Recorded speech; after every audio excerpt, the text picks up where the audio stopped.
well. But in Australia, fortunately, HIV is no longer a death sentence.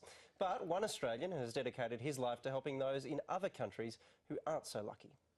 There are more than 34 million people currently living with HIV. Sub-Saharan Africa is home to more than two-thirds of them, including 91% of the world's HIV-positive children. The highest HIV infection rate on the planet can be found in Swaziland, where more than a quarter of the population have the virus and life expectancy is just 46. It's here where Dr Maithri Gunatileka and his team have chosen to do their work.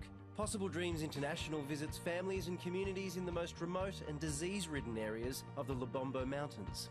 They see countless men, women and babies with AIDS, preteen children running their own households and grandmothers caring for up to 20 orphans at a time. What they offer is life-saving transport, medication and nutrition. They build new houses for the destitute and provide bedding and comfort packs for the terminally ill.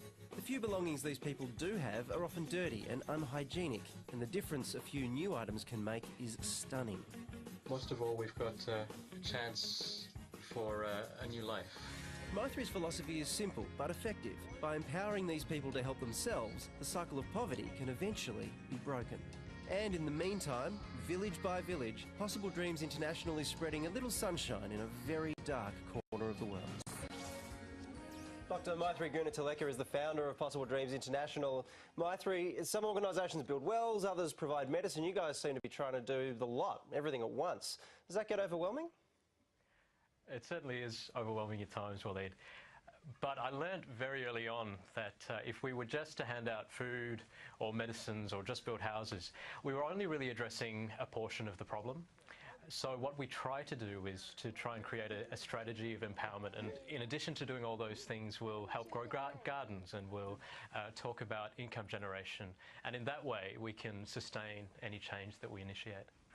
Now, in most cases, the problem is obvious. Hungry people need food. But what are some of the other services that you provide that most people wouldn't think of? That's a great question. And look, it's very difficult sometimes to put what we do into a box. One of the easiest ways is just to share a little story. There was a young woman named Dakona who lives in a rural community just outside where we work. And she has 6 little children all under the age of 10, and just a couple of years ago her husband died of HIV. Now she essentially fell apart. She didn't know what to do. She didn't know how she was going to look after these kids. So a very well-respected member of our team, who's an older Swazi woman, sat with her for several months. She cried with her and she talked to her about mothering and about HIV/AIDS and about how she was going to get up and live again. So we came in, built a house, but then Dakona grew a garden for herself. She started a small business for herself. And now she's actually helping others in her community who have been through very similar things. So we haven't spoken about one other thing, Maithri, and that is the Possible Dreams Choir, which sounds like it's got to win an aria at some point.